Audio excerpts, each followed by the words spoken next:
So, I'm here to talk about how real estate is like dating. Okay, number one, looking for your match. So, you know how we like to outline what we want in a partner?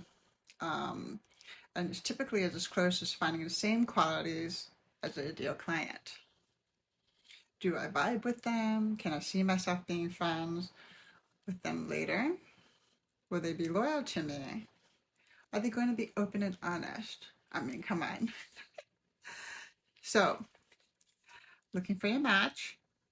And typically, when you are looking for a partner, you want to find something in common with, what you have in common with, things that you can actually connect on. Um, are you going to like each other? Same thing when I'm out looking for a client, and I'm sure when a client's looking for a realtor, they're thinking the exact same thing. Am I going to connect with them? Are we going to work well together? Are they going to understand my needs? I mean, as a realtor, I think exactly like you.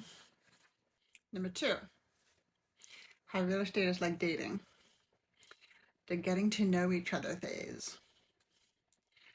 So this is the part where you start talking to each other, getting to know one another, getting, you get to know a little bit about each other with their families, your job, some hobbies.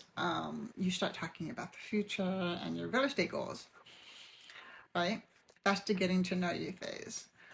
Sometimes along those lines, when you're actually dating and you're doing that, you're going on a date, maybe one, maybe two, but sometimes during the date, you start initially like talking about the things that you like, right? You're trying to find ways to connect with that person to see, um, like, if you could vibe together, or if you want to continue on to the second date, maybe a third, and so on.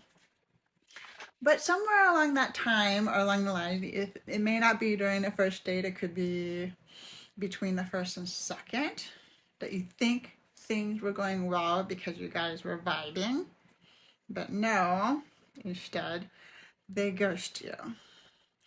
Happens in real estate.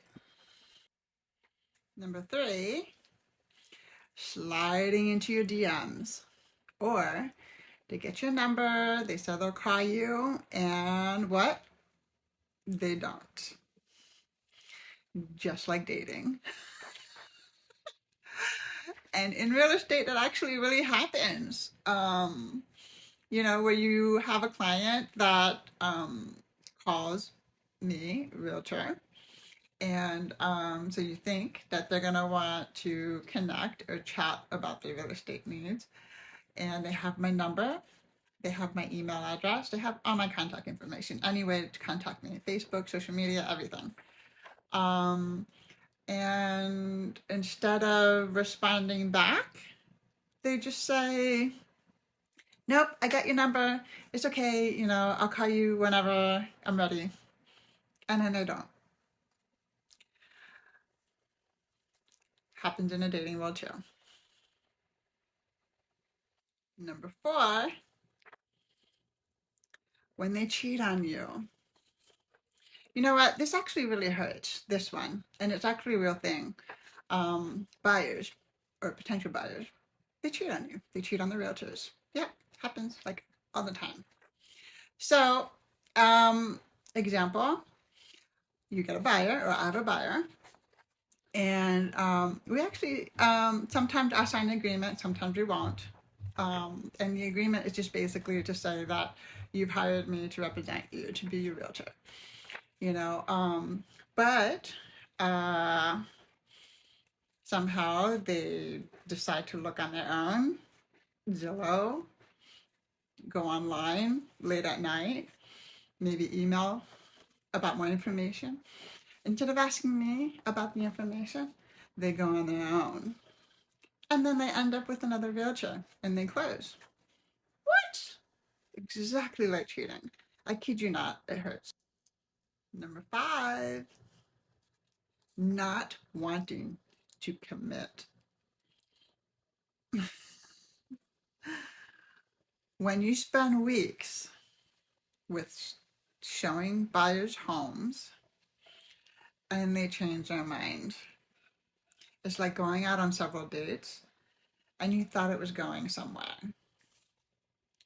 or it was something promising, but he didn't want to commit. Same thing in real estate. They never want to commit. Why is that? I don't know. I ask myself the same thing. Okay, the last one, number 6. Now this one I don't really understand. But here it goes. Cat fishing. Catfish. Yes. Why catfish a realtor and pretend you're a buyer or a seller? Why can't you just come as yourself? I don't understand that. But it happens. It actually happens. And you know what? We would find out immediately if you're fake because like we can look you up. You know that, right? I mean, everybody, most of everybody has some type of digital footprint or some type of social media out there. And so, and you know, you can even look at photos. You just scan a picture and put it on Google, and somehow whatever picture pops up, if it's you or not you. So this, I don't really understand why people would catfish a realtor and pretend that they're some type of buyer or a seller, because what's the point? I mean, are you trying to scam a realtor? Like, what are you trying to do? I mean, there's no financial transaction happening. So that, yeah, I don't understand.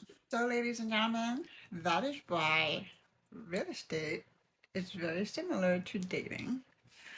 Um, I wanted to do a quick video about that because I thought it was hilarious. And as I was talking to fellow agents, how real estate is very similar to the dating world.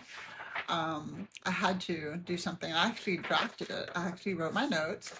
And these are real life experiences that happened to me, my experiences. So yeah, when it comes to catfishing, that actually did happen to me. Why? I don't know. And that actually did happen to me in real life dating too. So hence why I never do those apps. And thankfully, I met my husband through organic means instead of using an app. But anyways, I hope you enjoyed this video. It was meant to just make you laugh a little bit and just kind of see the similarities on why or how real estate was very similar to dating. So if you enjoyed it, please like, comment, and or share and follow me. Thank you.